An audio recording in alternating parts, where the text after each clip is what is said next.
I think we all still have that crippling self-doubt that, am I going to get found out? Power to Live More with Joe Dodds. Welcome to the Power to Live More podcast, all about productivity, organisation, wellbeing, energy and resilience.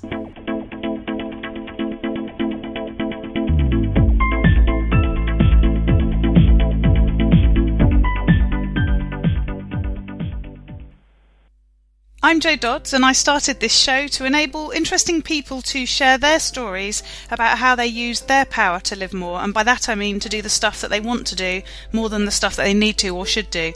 It's about creating a life for yourself where you have the energy, health and space to be happy and fulfilled, spending your time as you'd like, whether that be at work, home or somewhere else entirely. That's your choice.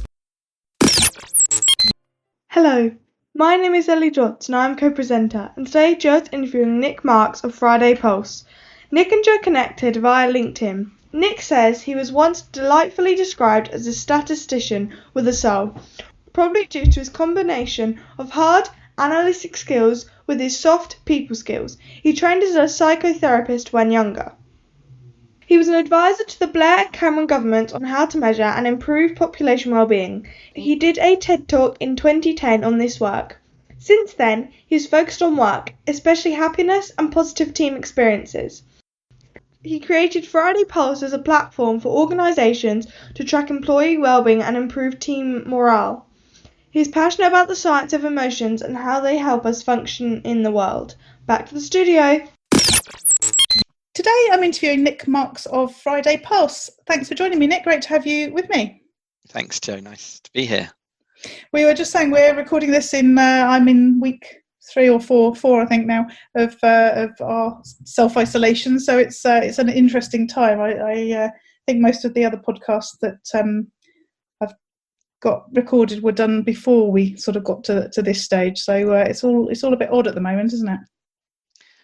It certainly is. Unusual times, yeah. And I mean, I think for those of us that are comfortable in our lives, comfortable financially, comfortable in our relationships, comfortable in our homes, it's a sort of it's okay. If you haven't lost your job, and of course there's an awful lot of that going on, and you're not in self-employed, so there's an awful lot of people that are really, really struggling. I'm in the group that's actually it's not too difficult for me. I live in a nice house. I love my wife, so I don't mind being with her. And so, it's all good. Yes, yeah. So tell us a bit about who you are and what you do, and where you usually do it and where you're doing it now. So I'm a statistician by trade. I'm a numbers geek, but I also trained as a therapist. So I have a sort of unusual combination between hard analytical skills and soft people skills, and that's sort of taken me on a career where I've basically tried to measure soft stuff in a way, in the sense I measured quality of life and then well-being, and I did a lot of work with the Blair and Cameron governments about how they measured well-being and how they could look at improving population well-being.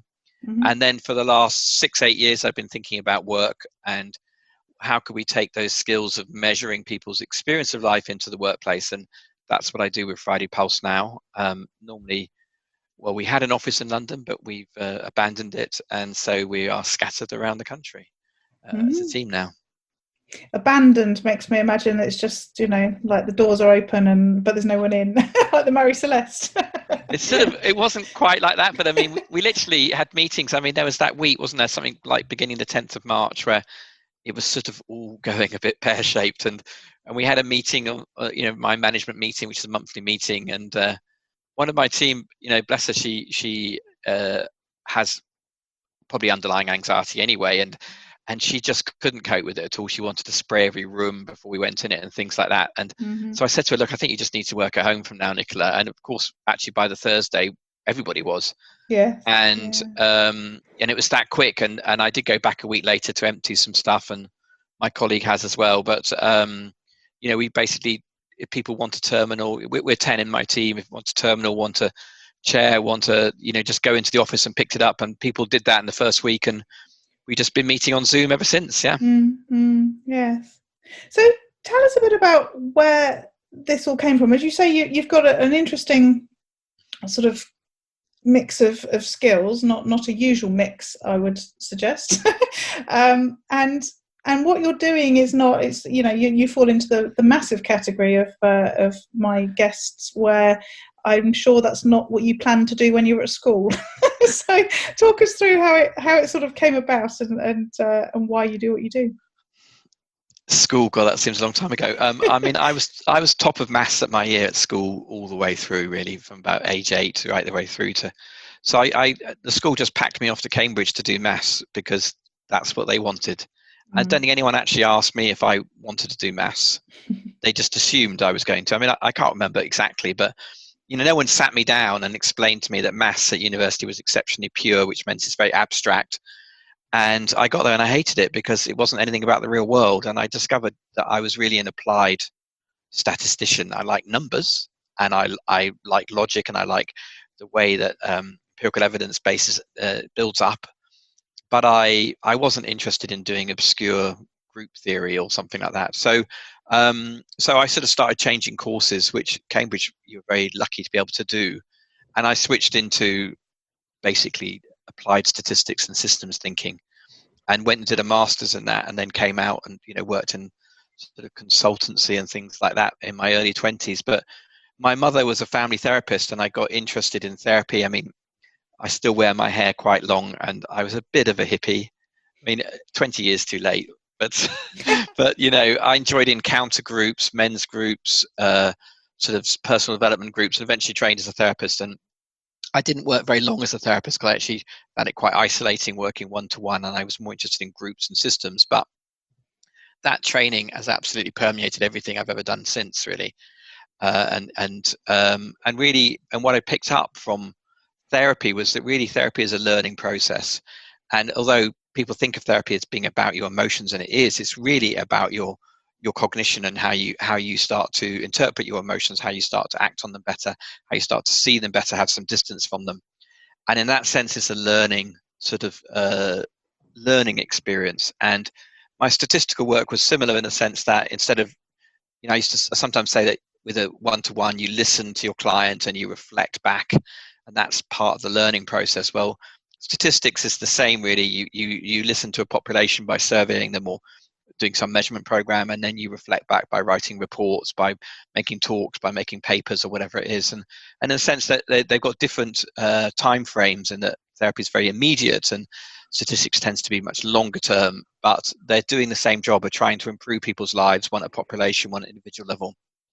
And I guess it's one of those things you stumble into. I did lots of different things through my 20s and 30s, and I just ended up in a think tank in London, literally challenged to, Nick, there's a word coming into politics that no one understands. It's well-being.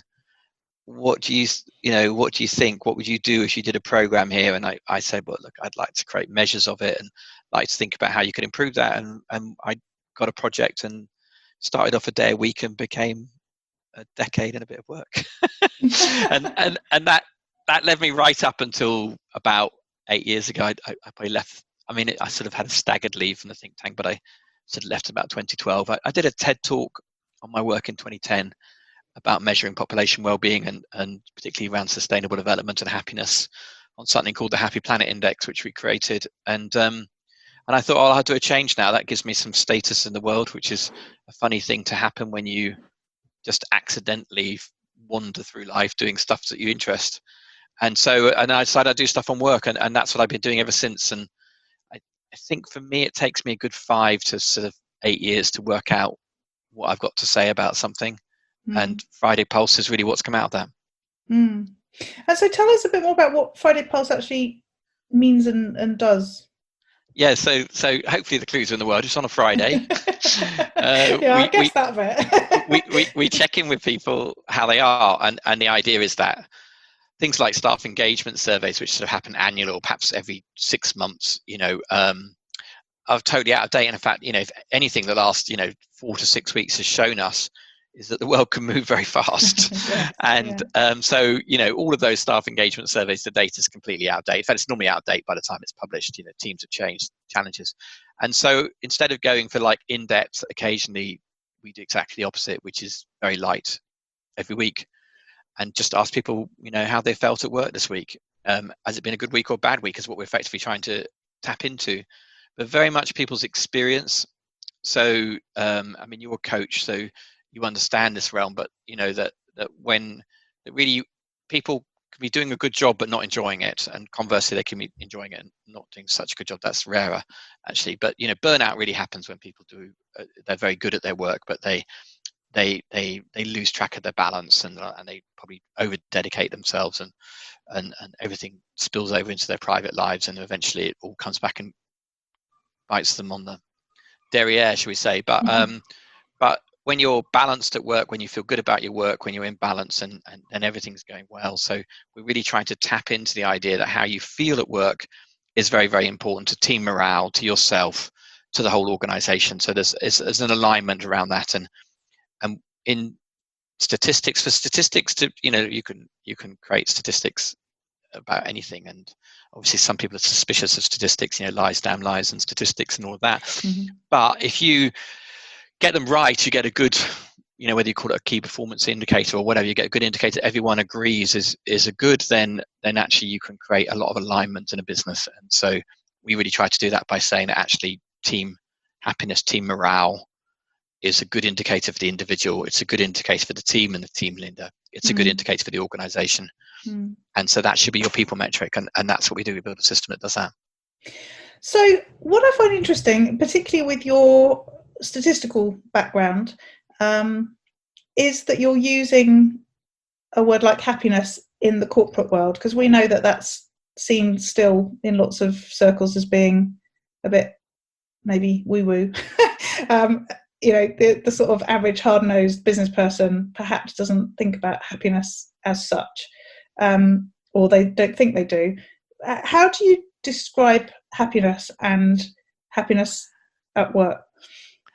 Yeah, so it's both a word that attracts and starts sort of people, and they worry about it. And I think there's a reasonable reason why they worry about it, by the way. So, and I think it's because we use the word happiness as we use it firstly in two distinct ways. We use it as a felt experience right now, I feel happy, and another one is a cognitive reflection, I am happy with.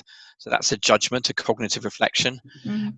So when we look back on an event, we'll often say, oh, you know, I'm very happy with that. Or, you know, so there's that, and then there's I feel it right now.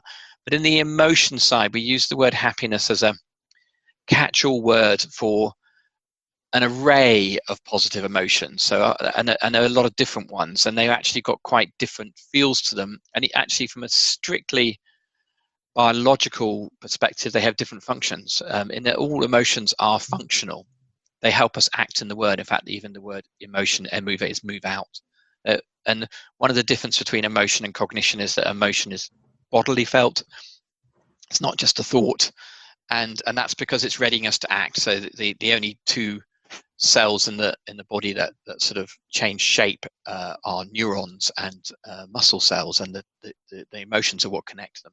So if we're feeling very tense, stressed, and we're not moving, we tend to hold up pressure in our shoulders or wherever it is, because we're not actually acting out on the feelings we're having. And so that's why it's really good to get up and stretch, or if you're in a bad mood, you know, something's gone wrong, you're angry, go for a run, walk, whatever it is, dance, you know, to shift the energy and to release it. And so in that sense, happiness is this catch-all word for an array of positive emotions, and they differ in their functionality from quiet positive emotions like contentment, satisfaction, if you want to get a bit spiritual, serenity, peacefulness.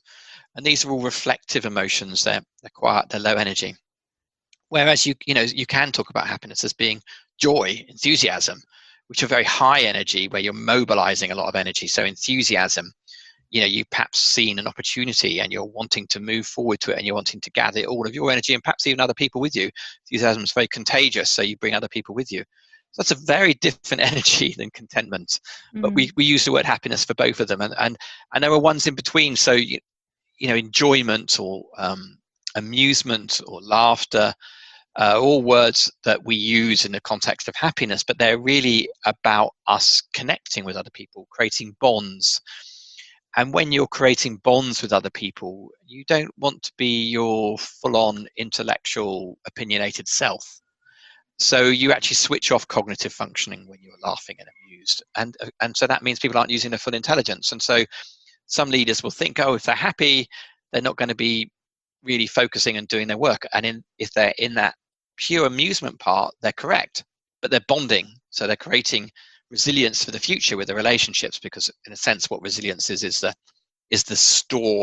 stock of relationships you have that you can draw on and give to in times of trouble. So you need that, but you don't need it all the time at work. So maybe it's a 5-10% issue to be having a laugh with your team, amusing, just sharing the chit chat is important because it creates relationships. But you want people to be focused, and a positive emotion that's more about focusing is interest, or curiosity is about exploring, and so there are these other emotions which have got different energies, and I think that's where we get caught up in the word happiness. We think of it as one thing, and actually it's hiding a whole rainbow of different positive emotions. And there's certainly a much more of a move towards improving well-being, and even organizations who don't talk about happiness as a word, they're doing things around, as you say, those emotions that connect in with that, even if they don't call it that. I suppose I can't go past what we've said in terms of the current situation without seeing what you're seeing from your clients and the sort of Friday pulses currently, given things have changed so much for many organizations. Is that something that you'd be able to just reflect on? Yeah, I mean, we have a variety of clients, and we've had one that is probably going into administration. So I mean, they've shut down using us. So that's the most extreme, where effectively we were in contact with 1,000 people every week, and we're not anymore. But that's only one of our clients. So all of the others have stayed with it, and they're tracking the resilience. In a sense, resilience is measured by looking at people's weekly experience and seeing where it dips and how long it takes to bounce back. And so in my own team, which are the schools I know best, but I had a look across the client base, and it's similar, as we had a huge dip 3 weeks ago.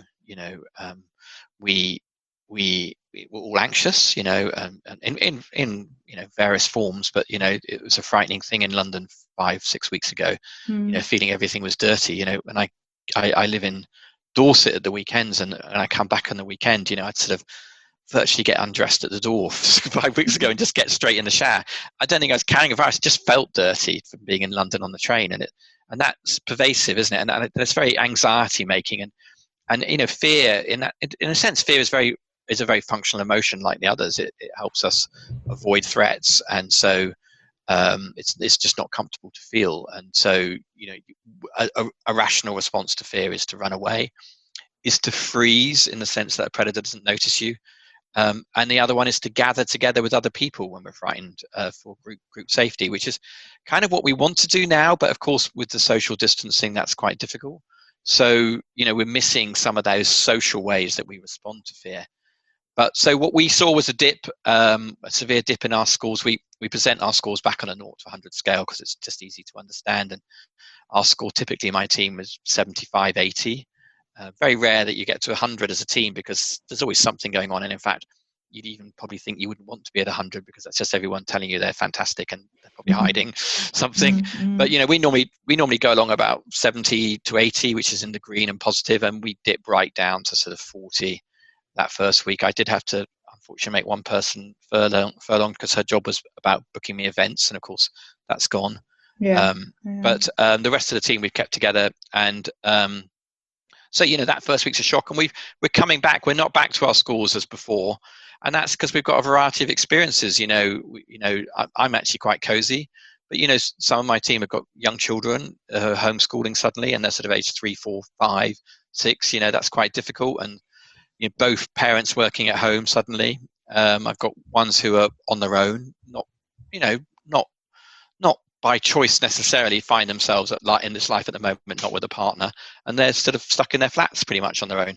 And so there's a variety of experiences, and of course you lose the sort of bonhomie, the camaraderie of being in an office together. Yes. We try and repeat that. We have a Zoom every morning at 9 with no agenda, just hi, how are we? 10, 11 on that call, and I have found myself facilitating it more when we started off, because what you find is the quieter ones wouldn't say anything. Yeah. And so now I definitely make sure I'm really noticing who's speaking. I will draw them into the conversation, and I'll just use those sort of normal facilitation skills of making sure the quiet ones are heard, making sure the noisy ones, which includes me, don't talk so much. I mean, I can just talk, but so it's making sure people are sharing what they're doing in their challenges, but personally as well, people talk about what they're watching or what they cooked or what the kids have done that's crazy. It's interesting. I don't know if you've noticed the same, but I've noticed that any calls and meetings they have a much bigger chunk of how are you and how are you coping and what's it like, in your experience, wherever that be. I've been working with a lot of people in Australia, so we spend the first sort of 10 minutes swapping notes on our relative sort of lockdown and rules and regulations and so on. But also in emails, in the past you'd sort of, I hope you're well, and off you go. Now you're saying hope you're well in the current situation, blah blah blah, and then more often than not I'm getting a reply telling me how they're doing in the current situation, and then I'm replying, sort of contributing and joining on with an ongoing conversation about it. I don't think that, certainly in my experience, it doesn't normally happen. We're normally much more sort of, it's just a throwaway comment, but people are actually seemingly, even on email, engaging a lot more in having a conversation before we get down to business. Have you seen something similar? Oh, absolutely. And I think that we're all, this is so abnormal what's going on, isn't it? I'm starting to settle into it now, but you watch the TV and there's two people getting in a car and you think, oh, I used to do that. Yes. It's like, it's only 5 weeks, we're only 5 weeks into it. How long have we got this for? Yeah. It's an interesting question, but yes, and I think what's going on psychologically for people is that, of course, we're feeling unsettled, and we're looking to check out that that's a normal experience, because if it's normalized, that feels easier. So in some senses, although it's really difficult that a lot of people are losing their jobs, and it's a difficult time to lose a job, it's whatever, no one can really blame themselves for losing a job at the moment. It's something that's going on, and in the sense that if it doesn't knock your confidence as much, we find that in areas, I've seen this in wellbeing data before, which is in areas with a lot of long-term unemployment, actually this being made unemployed is less bad than being in a place of high employment. That might sound really weird, but it's because it's a more normal experience. We actually find it in the same way. Some people always say, oh God, happiness, Scandinavia comes up top, don't they have a high suicide rate? And in some extent they do have a high suicide rate, though they've actually tackled it down. But one of the reasons that they had a higher suicide rate was because if you're unhappy in a happy country, it feels your personal fault. Yeah. If you're unhappy in an unhappy country, you just think it's the system. Yeah. So there's less self sort of hatred or less, feeling that it's your responsibility. And so I think we've got some of that going on. So people are checking out. But then I think there's this thing going on, which is I call pseudo satisfaction, which is that we're wanting to connect with people, and we're seeing them on a screen, or we're still talking about email, but we don't quite get the whole flavor of connecting with somebody, because we're missing out on all of that other richness of just being in the same room, and the body language, just the sense of someone's presence, which you don't get through a video as much. You get it more than, I don't know, actually we've got video switched off, and because we're just listening probably more to the tones of our voices, it's quite nice. You feel the richness of it, but I think we're slightly missing out on that richness, so we're looking for it more because we're not quite getting satisfied, if you get what I mean. And so I think this is also why people are reporting being very tired. I don't know if you're finding that people are reporting being very tired even though they're sleeping. And I think this I think we're just a bit discombobulated, if that's the right word. Yeah, that's definitely a good word for it. Absolutely. We're little, I do wonder if, from a sort of a business point of view, particularly the sort of smaller businesses and the sort of entrepreneurs, one-man band type businesses, whether it's actually driving some honesty and ability to be better supported. A bit like you've just said about the Scandinavian countries and all being in it together, or the unemployment scenario or whatever. That quite often in the small business world, there's a whole sort of facade about everyone being successful, and it's not difficult because you see all this success, and a lot of the success is just veneer. It's social media stories to sell your business or whatever. And I wonder, there's a lot of people who have been obviously badly affected or certainly in extra challenging times, but also are being more honest about that, and everyone accepts that because, as you say, everyone's in the same boat, and it's not seen as a failure for that business or that individual. It's just the way it is in the current times. And I do wonder if actually the positive on that will be that with people being sort of more honest and open to sharing their challenges, there'll be some support and they'll actually come out of it better because of that honesty that perhaps wouldn't have existed before. I think that is true. I mean, in all of the research on sort of post-traumatic stress, there is also groups of people that have post-traumatic growth, and will even look back on their trauma and say, I'm glad it happened. It's the best thing that happened to me. And that's because they have a learning mindset and a sense of agency in the world, and a set of tools that effectively they can learn the lessons from their trauma. And in the sense that we're all going through a sort of collective trauma. I mean, it is, in a sense, it's everyone has changed. Everyone's life on this planet has changed in the last 5-6 weeks, all because of the same thing. I mean, I can't believe there's be hardly anyone that doesn't know this is going on. I mean, hopefully there's some crofter up in some Scottish island who just hasn't heard anything. I just love that as a romantic story that they just hasn't noticed anything, apart from there's a little bit less pollution or something. Yes, someone's going to make a Netflix out of this anyway.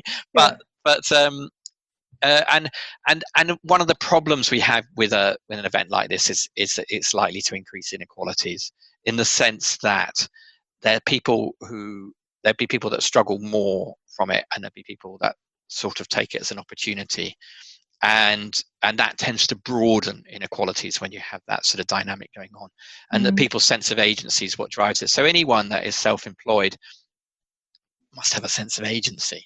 I mean, just to do that, because you know, if you haven't, you just turn up at work. I mean, you know, and lots of people will say to me, my friends who are sort of corporate guys and girls will go, God, how can you set up your own business? Isn't it risky? And I think, how can you go into the corporate world and work there all day? I don't quite think that, but because a lot of them have very exciting jobs, but you know, I'm not very good at playing by the rules, so I prefer writing my own.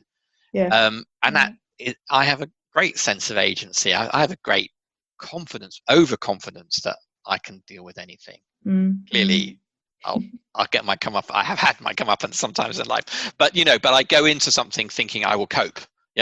Now there's all sorts of people that just don't have that capacity, and so they're going to come out of this really quite scarred, and how we cover. So I think there'll be a big variety of experiences out of it. But yes, absolutely, there's an optimistic pathway out of it if you're not exceptionally exposed financially, and if you've got good relationships and you've got a learning mindset, the ability to think, that I think you can come out of this quite positively.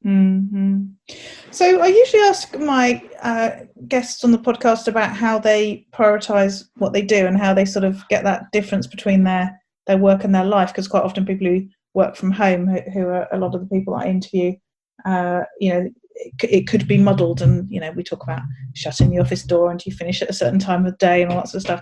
Clearly it's even more a pertinent question now, because you're now working from home, and usually you work in your office. So how do you prioritize what you do, and at the current time, how are you keeping those two things integrated, separated? I don't know, whichever you're choosing to do with it.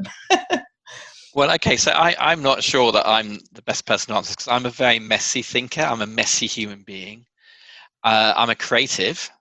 And in fact, I remember once reading a book, I can't remember quite what it was, but basically linking creativity to messiness and showing it to my then business partner, Nicola, and her just being horrified because she just thought I was going to use it as more of an excuse to be more untidy. and so I know that I have to be a team player, because I'm not the person who is the best at prioritizing my own work. So I always rely on other people to tell me I need this by the end of the day, and then they do it. I'll do it, But it's so I'm a sort of free rider sometimes on discipline. But actually, I'm not a lazy person, and I am very disciplined in the sense that I don't find it difficult to work. Yeah, it's more about how do I prioritize different bits of work. I really struggle because I'm very much someone that I'm quite hedonic in the sense that I want to do what I enjoy doing.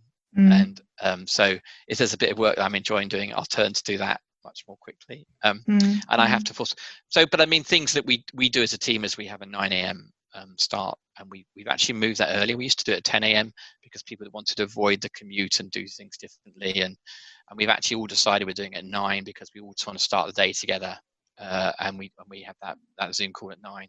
I actually tend to start work before then. I just sort of get up and have coffee and start working, really. The end of the day, I find it quite easy to switch off. I tend to go for a walk at the end of the day. So I live here, and that's when I go and take my Boris Johnson 1 hour of exercise. And so about 5 or 6 p.m. I go out for a walk, and then I feel my day's done.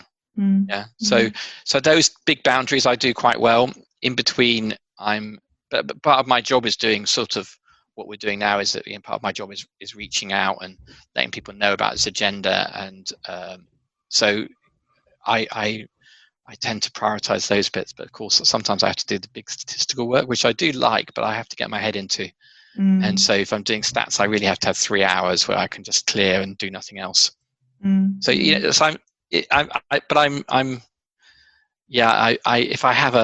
I have lots of weaknesses, but one of them is definitely orderliness. So when I was telling you at the beginning that I've banished my husband to his study, never to come out with any work stuff anywhere else in the house, you'll understand that. I'd be doing the same to you, obviously. Well, I don't want to claim that my wife is any better, by the way. She takes over the kitchen table and it's just spread with stuff, and she's partly a sort of creative, and so there's projects in various places, so I'm actually quite small. I'm just a little corner of the bedroom. She is like everywhere, but that's her delight. I came across a new tool actually this week. They approached me, and I've set up an account. I had a play, and I'm going to put something on my website, and haven't got that far, to the point where I'm just desperately now trying to remember what it's called. But it's they sort of badged it as Evernote for creatives, and it's because you can literally drag and drop stuff, whether that be like to-do lists, pictures, tasks for people, comments for people you're sharing the project with or whatever. And I had a bit of a play on it yesterday, and I thought it was really good, particularly if you're a creative and you've got all sorts of stuff flying into this project and you've not yet got it into some sort of order. I'm much more a sort of a Asana list maker. So it's probably not something that I would use, but it was really good, and I'm going to now frantically have to try and find out what it is to tell you. Otherwise, I'll have left you hanging. Well, I think it's more you left your listeners hanging, because I kind of know I'm used to using any tool. I mean, I do use tools in the sense that we use Slack in my business with 10, and I love Slack because it's instant messaging and you can really use it, and it's a tool I really like. But when we get into sort of things like CRMs and things like that, I'd much rather other people did it. Yes, yeah. But I guess that's the prerogative of being the sort of the CEO and the whatever. But I do sometimes feel embarrassed at my own lack of that. But they tell me it's okay. They wouldn't want you interfering with the system. I do enough positive to outweigh it. But is that sort of like that sort of childhood guilt of like I'm being sort of immature and pathetic by not being more disciplined. But I have learned to drop that, because I clearly I do have to accept I add value in different ways. But it's really hard, that, isn't it, accepting where you add value, even when there's lots of evidence that you've done things which people like, or you've made money or whatever. Yes. I think we all still have that crippling self-doubt that am I going to get found out? Yes, absolutely. I was having just that discussion with a student on my call before you, actually, where he spent all this time telling me he was rubbish at everything, and then I said something, and he went off on a complete thing telling me why that shouldn't happen, and this is how you should do it, and these are the and everything else, to the point where I then finished by saying, so all that stuff about not being any good at anything is a load of rubbish, because you've just taught me a load of stuff, off the cuff from your knowledge. And he was like, oh yeah, I hadn't thought about that. And so we had exactly that discussion, which is that we sort of things come easy to us, we just think they're not valuable. Yeah, it's really interesting. I mean, there's something very deeply evolutionary about this and psychological about this, which is that threats are so imminent to us, that in our savannah past or whatever, if there was a saber-toothed tiger, it could kill us right now. So it was much better to mistake a rustle in the grass for a tiger 99 times out of 100 and take evasive action, because the one time it would be. Whereas the positives, if we don't notice that bush of berries, well, we'll eat tomorrow. It's sort of not as urgent. And so, I mean, there's all sorts of things which about resilience, about confidence, which are not urgent, but they're really important for the long term. And now that we live so much longer and that we're so much more invested in the future than we were, I think we're sometimes ill-equipped towards that, and we still have this bias towards, oh, someone's criticizing me, that might be useful, I might need that, that must go in. Whereas someone compliments me, it's and that's actually why there's this very famous psychologist called Barbara Fredrickson, and she talks about the idea that we need to hear 3 or 4 positives to every negative, and that's for raising a child, that's for raising a team, it's for whatever, which is that criticism is okay, and of course you must be honest in that, but you need to be much more appreciating, recognizing, complimenting people by a factor of 3, maybe even 8 times, and then people can contextualize the negative or the challenge, let's call it challenge, and secondly, they have the resilience because they have the confidence to do it, and we feel that almost in the micro moment. If someone compliments us and it does go in, our shoulders go back, our head goes up, and we feel sort of kind of good. Whereas someone criticizes us, we start hunching and we start protecting ourselves as if we're almost going to be hit, and that's all going on for us, and so it's a kind of interesting thing that goes on. So you are good at lots of things, you just may not want to use tools and apps very often, which is fine. I do use tools and apps all of the time, but I'm not very good at that whole sort of, Gantt charty sort of spreadsheety stuff. Which is hilarious given your statistical abilities. I can do it. Yeah, honestly, I can lay it out. And if I get my, clearly we have strategies to implement as a company, and I can do all that stuff. I just enjoy it. Yeah. How funny. So I found that tool. It's called I don't know how you pronounce it. Milanote. Milanote. Or Milanote. And you can just like chuck a load of stuff onto the screen and then sort of organise it as you plan a project. So I thought it was quite good, but not for me clearly, as I like my linear list sort of way of doing things. I can't even use Trello, because it's like pictures and boards and things. Can't do that. Can't be doing that with that. I've got to have lists. So while we're on the subject of tools and apps, anything you'd like to recommend before we move on? Spotify. It's just music though, isn't it? I do love Spotify. God, that's changed how I listen to music. Yes. I used to commute to London, obviously, and I had a weekly commute, so I go up on a Monday to Tuesday and back on a Thursday, and I always listen to 2 hours of music. And I love the way they send you, your sort of discovery of your week, because I just discovered so much new music in the sort of kind of genres that I like. But as in personally, I'm not so. Oh, I do know one really, really good app. It's called Friday Pulse. I've heard that. It's for measuring and improving team experience. Yeah, but apart from that, then just secured your spot under recommended tools. Brilliant. Lovely. So, you've talked about coming out of this in a positive way, and the criteria for that. And one of the things you talked about was having a learning mindset. What do you do to keep moving and learning and improving? Well, I'll tell you what, if I get to my stage in my life where I feel I'm not learning, that is sort of the closest I come to sort of that sort of, sort of slightly static depressive state, So moving jobs for me, which I've sort of done every 10, 12 years, has normally been driven by not feeling I'm learning enough, feeling a bit stale. Yeah. And so I think I'm very naturally curious. And so, that becomes sort of my way of being.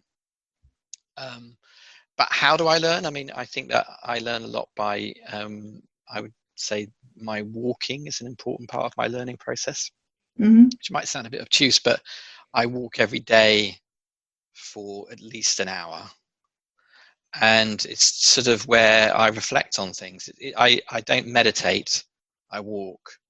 And that is my meditation in lots of ways. Yeah. And I'm a reflective person. I do ponder and think. I mean, I'm the sort of, there are some people I think are very quick thinkers, and they can be great, and they have so many ideas. I've tended to focus on one thing, which is, actually, I sometimes say I don't think I have an idea. I think an idea has me, and the idea of how do you improve people's lives has gripped me for 25, 30 years, really. I found different forms of that question, whether that be individually with therapy, whether it be population with my big sort of national statistics work, or now organizations and work. But that idea that one is, can we improve our lives? And the answer is yes, we can, though we're more influenced by circumstances than we think we are, by our environments and our context. But we can change context, is one of the things we can do. But how do we improve that? And so, and that's I feel very blessed that an idea has gripped me in life, that I've been able to sort of, I want to get really pontificate, I can serve the idea, isn't basically, I want it to come into the world, this idea that work shouldn't be a miserable experience, and that actually it's in everyone's interest if everyone enjoys work more. And of course there are contexts to work, there's work to be done, and some work isn't great, but actually if we think our work is purposeful, is helpful in the world, that can help us. If we like the people that we work with, that can help us. If we feel appreciated and respected, because we all want those positive strokes, and if we feel sort of empowered and autonomous, that we can do stuff. I mean, we like to do stuff. Human beings sort of are active creatures. We're not very good at doing nothing. And so, feeling that you can, work is a great context for us to actually achieve stuff. In fact, it's probably the main adult context we have for getting stuff done. And we like getting stuff done. Yeah. Yes. So. Yeah. So just the last couple of questions then. Firstly, what about those days where it all goes horribly wrong? How do you deal with that? Well, I think you should give up on those days sometimes. I remember once listening to a poet once, and he said, I write a poem every day. And someone said, well, don't you sometimes, really struggle? He said, yeah, 5 p.m. I drop my standards. And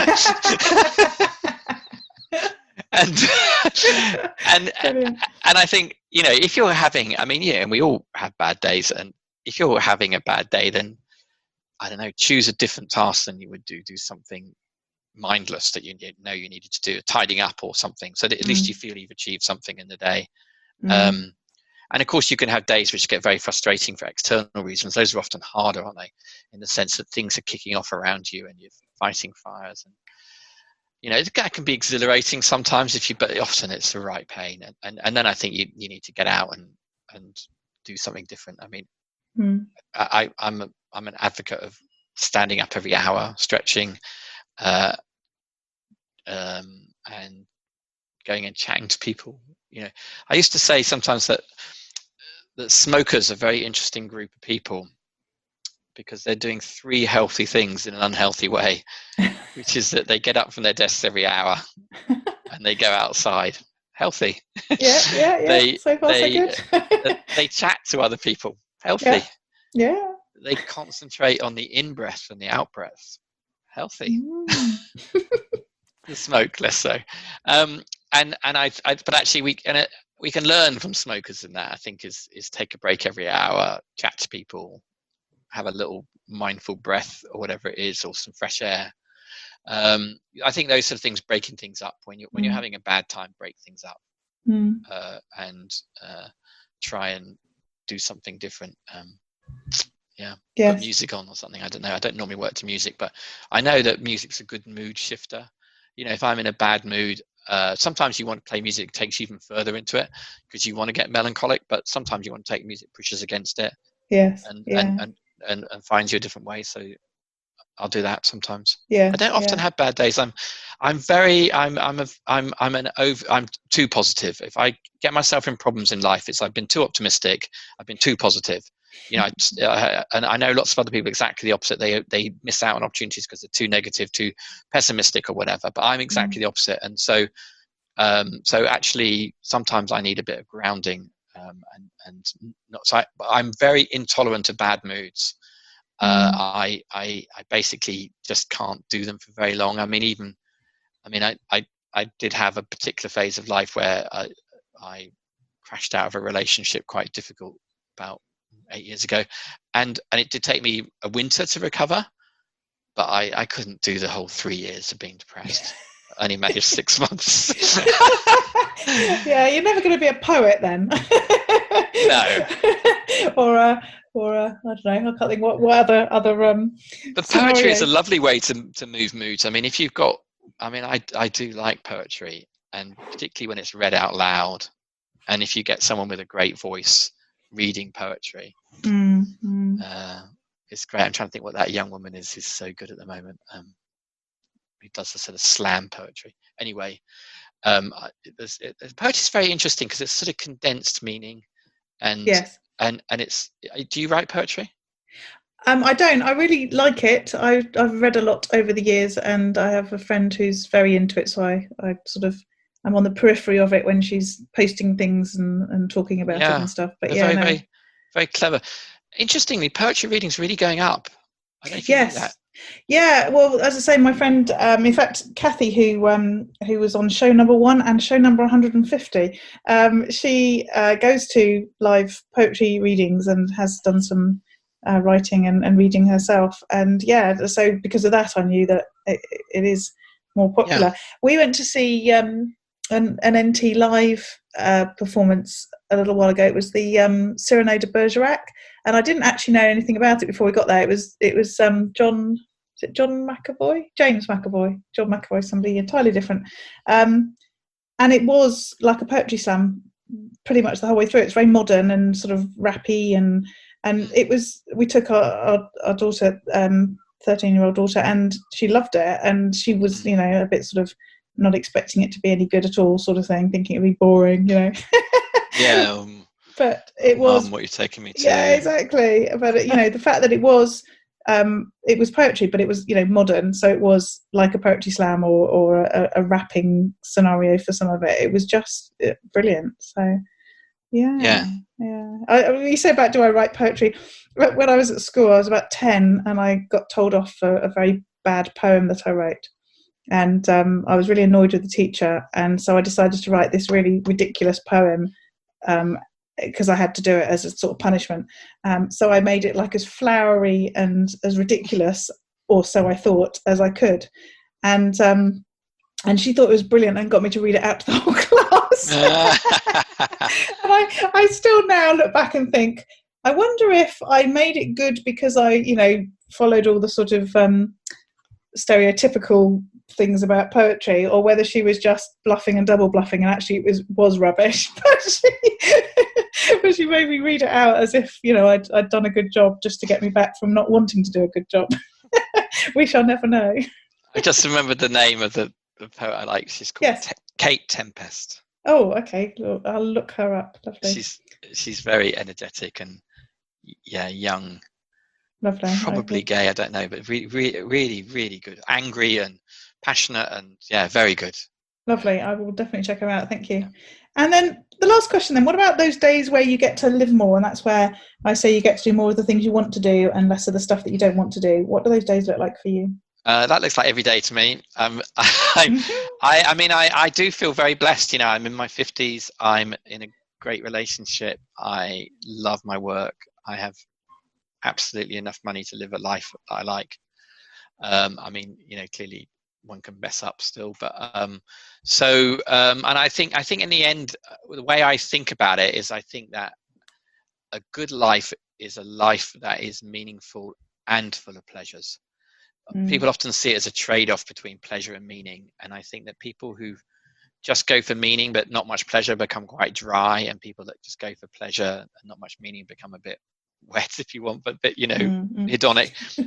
And so I think in every day trying to find something that is building towards something. I mean, I get up every day and I'm building something still, and quite a lot of my friends in the mid-50s are sort of nearing retirement and not quite sure what they want to do. And you know, some of my school friends who are not so like me now, but you've just got these long friendships, you know, they play golf and things like that. I just think, oh, it's not really, you know, whereas I'm still building businesses, I'm still passionate about social change and sustainability and stuff, you know. So I wake up every day with feeling I've got something to do, but then I also enjoy life. I am a little hedonic too, and I quite like that.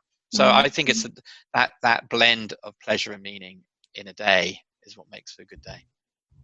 Absolutely. And I think that bit about actually understanding that, I think some people who want to sort of live more, they want to find time to do stuff. When you actually find out what that stuff is, they don't actually know, because they haven't sort of worked that bit out. So I think having, you know, understanding that is a big part of it for sure. Yeah, it's that reflective and sense of agency. When people say to me, I haven't got time, I say, well, stop watching TV. Get you a lot of time. You know, most people, that's a big thing. So, you know, we do have choices to make, and I choose quite deliberately what I get engaged in. I'm protective of my time. I leave a lot of time to do nothing, or a lot of time to hang out with Zoe, my wife, you know, as in, so I'm, you know, I like socializing, but I pretty much insist every third weekend we do nothing. I mean, now we do nothing every weekend, but you know, that we make sure we do absolutely nothing from Friday to Monday apart from just hang out us sisters. And because things emerge in that, you know, you suddenly do something else. You drive to the beach, or you do this. God, wouldn't it be nice to drive to the beach? I know. It's quite hard, this lockdown. I wonder how long we'll keep it going. Yeah, you see, I live 20 minutes from the beach, so I could actually get to it if I was going out walking, but we're in isolation, so we're using our treadmill and our garden and our three staircases and the like to keep our exercising going. But I can see the sea, so that's a start, isn't it? Oh wow, God, yeah. I can see the sky. That's quite good. Yeah, well, you know, squint a little bit, you can pretend it was the sea. So yeah, it's interesting as you say that bit about keeping weekends free. I've been reflecting on the current situation and wondering and hoping that whether those two verbs don't go together, whether we'll be able to keep that sense of sort of nothingness and freedom and time to do things, because we won't suddenly just fill it with a load of stuff again because we've not been able to do it up to now, sort of thing. You know what I mean? It'd be interesting to see whether the need to do it becomes so strong and so felt that we do it more. I mean, or will people go, oh, it was okay when I was doing nothing? I guess it would be a mixture, but you know, I mean, I used to eat out a lot in London. I don't do that anymore. I can't say I miss it. No. You know, and I'm a bit lighter for that, actually. Not much, but I've got quite a lot to lose. But so I think there will be things, but I miss just going and hanging out with friends. We've got two friends that have had it as a couple, and we're thinking, well, couldn't we meet them? I don't know. I mean, probably we could. You know, because they definitely, I mean, they're quite wiped out for 2 weeks, Kate was, but you know, so they're not going to, I don't know, I missed that sitting down with friends and having a meal. Yeah, exactly. Yeah, one of my best friends lives opposite, and it's so difficult because we're not seeing them other than through Zoom or across the road, the odd wave. And you know, usually there's lots of ad hoc get-togethers, and her daughter and my daughter are best friends as well, so they're not seeing each other either, and it's just really even harder because they're so near and yet so far. So there we go. Lovely. Well, it's been so lovely talking to you, Nic. I just think we've sort of gone all around the houses in this conversation, from corporate to happiness to poetry to whatever. So could I just say one little plug, which is that we're offering Friday Pulse free to any medium-sized organisation, 50 to 1,000 people at the moment through the crisis. If any of your listeners are in an organisation that size or know their friends that are, then I'd appreciate them saying, because in a sense with a small business, actually we can't just sort of sit this crisis out. We've actually got to have a good crisis, which sounds terrible, but and we made a product which is suitable for actually keeping in touch with how your teams are feeling, so it is part of the solution to all of this. So absolutely. I was having a discussion with a colleague today about exactly that, how you sort of get that fine line between not looking like you're taking advantage of the situation, but also being helpful during the situation, because that's needed too. And as you say, the bigger picture is we want businesses to sustain throughout and still be here afterwards, sort of thing. So I completely get that. Well, our idea is that no one's buying anything anyway now, so if we let people use it for free, then we've got a possibility of converting them at the end of it. So there's a business model behind it, but it's also genuinely free offer. Yes, lovely. So that leads me into tell people how they can find out more and connect with you. Great. I was just worried you might not ask that question to say goodbye. Of course I would. That's why I just chipped in there. No, I'm Nic Marks. I have my own personal website, which is nicmarks.org. There's no K in Nic, it's NIC. And I do write an article pretty much every week, put it up there. And fridaypulse.com is our website where you can find out about what we do and that free offer. And actually, by the time this is out, we're also launching a calculator which can estimate the cost of you not looking after your team morale during the next year, and what happens. So we're doing lots of things which are sort of fun and interactive to use and informative. And that's really where I am on Twitter, but I'm really bad. But my Twitter handle is I am Nic Marks, and I'm LinkedIn. I'm much more proactive on. You'll find me very easily. Do just send me a LinkedIn in connection. I'm always delighted to connect with people on there. Brilliant, lovely. Thanks, Nic. Great to have you on the show. Thanks so much, Joe. Yeah, cheers. All this information is available in the show notes. If you go to powertolivemore.com/, in this case 157, then you'll find them there. This week I want to remind you that I started a new networking group this week, which will be running every week, every Monday, and it's aimed at coaches and consultants, but it's really for anyone, and there's no sort of criteria really about joining, so all you have to do is register and come along. I've been struggling with my new website this week, trying to get it to work and email people and do all the things I need it to do in order to administer it. So it's counterpointnetworking.co.uk. If for some reason that isn't working, then just drop me an email at joe@joedodds.com and I'll send you a link for Monday's meeting. It's 2 till 4 in the afternoon, British summer time, on Monday, as I said, and all you need to do is join the Zoom call. The first week was really flexible. We'll be further honing that as we go forwards. My overall requirement for my networking meetings is that everyone gets to speak to everyone and we get to develop really strong relationships. And we do that by having really interesting conversations and sharing tips and strategies and learning with each other as well. So if you're interested, go to counterpointnetworking.co.uk. And as ever, the show notes are at powertolivemore.com/157, and we look forward to speaking to you next week. Use your power to live more.